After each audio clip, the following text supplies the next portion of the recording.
রঘু, দিন এসে গেছে বদলা নেওয়ার। আমরা আজকেই রওনা দিব তোমার রাজ্য অচিনপুরের উদ্দেশ্য, আর তোমার উপর হওয়া অত্যাচারের প্রতিশোধ নিব। ঠিক আছে বন্ধু?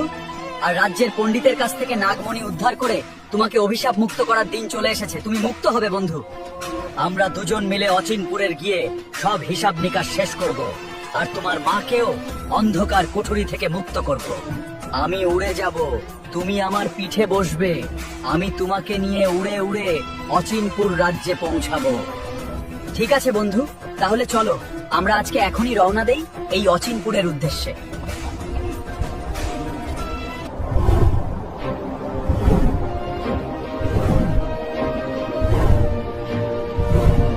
পণ্ডিত মশাই, রাজ্যে তো রাজা মশাইয়ের জন্মদিনের আয়োজন, কিন্তু ওইদিকে একটা খারাপ খবর আছে, যেটা শুনলে আপনাদের সব আনন্দ মাটি হয়ে যাবে।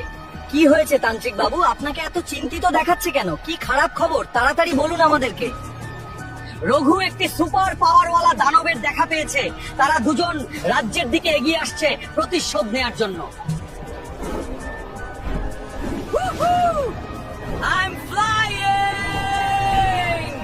তান্ত্রিক, রঘুকে না তোমরা শেষ করে দিয়েছো? তাহলে রঘু আবার বেঁচে ফিরে আসলো কিভাবে, বলো আমাকে। পণ্ডিত মশাই, আমরা তো রঘুকে শেষ করে দিয়েছিলাম, কিন্তু হঠাৎ একজন ভালো দানব এসে রঘুকে বাঁচিয়ে নিয়েছে, আর সে রঘুকে নিয়ে এইদিকে আসছে। কিন্তু সেই দানব রঘুকে নিয়ে এইদিকে কেন আসছে? সে কি চায় আমাদের কাছ থেকে? দানবটি আগে মানুষ ছিল, তারপর একটি অভিশাপে সে দানব হয়ে যায়, আর সেই অভিশাপ থেকে মুক্ত হতে তার লাগবে নাগমণি, যেটা আপনার কাছে রয়েছে। সে আসছে এই নাগমণি নিতে আর রঘুকে সাহায্য করতে। সে রঘুর হয়ে আমাদের উপর প্রতিশোধ নিব, আর রঘুর মাকে উদ্ধার করবে। তারা এইখানে চলে আসলে তো আমাদের অনেক বিপদ। এখন তাদেরকে আটকানোর উপায় কি তান্ত্রিক? জলদি বলো আমাকে। একটা উপায় আছে, সেটা হলো আমাদের রাজ্যের প্রবেশ পথে একটি দ্বীপ রয়েছে। সেই দ্বীপে বসে শয়তানের রাজা, সেই একমাত্র পারবে তাদেরকে আটকাতে। ঠিক আছে, তাহলে আমাকে তাড়াতাড়ি তার কাছে নিয়ে চলো। যেভাবেই হোক রঘুকে আর হই দানবকে আটকাতে হবেই।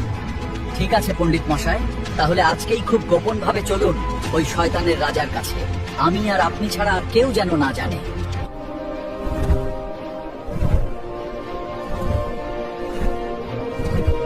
নমস্কার গুরুজি, আপনার কাছে এসেছি একটি বিপদে পড়ে। এই বিপদ থেকে একমাত্র আপনিই আমাদেরকে রক্ষা করতে পারবেন। কি ব্যাপার অচিনপুরের পণ্ডিত মশাই হঠাৎ আমার কাছে? বলুন, আমি কিভাবে আপনাকে সাহায্য করতে পারি জনাব? আমার কিছু শত্রু স্পেশাল শক্তির সাহায্যে রাজ্যে আক্রমণ করতে চাচ্ছে।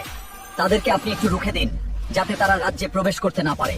ঠিক আছে, আমি করে দেব, কিন্তু আমার ঈশ্বরের জন্য যে আপনার রাজ্য থেকে একজন যুবককে বলি দিতে হবে। আপনি কোনো চিন্তা করবেন না গুরু, একজন কেন 100 জনকে দেওয়া যাবে। আপনি শুধু একটি সুরক্ষা বলয় তৈরি করে দিন, যাতে তারা রাজ্যে প্রবেশ না করতে পারে। ঠিক আছে, আমি একটি কঠিন সুরক্ষা বলয় তৈরি করে দিচ্ছি। এটা ভেদ করে রাজ্যে প্রবেশ করা প্রায় অসম্ভব ব্যাপার। আপনারা নিশ্চিন্তে থাকুন।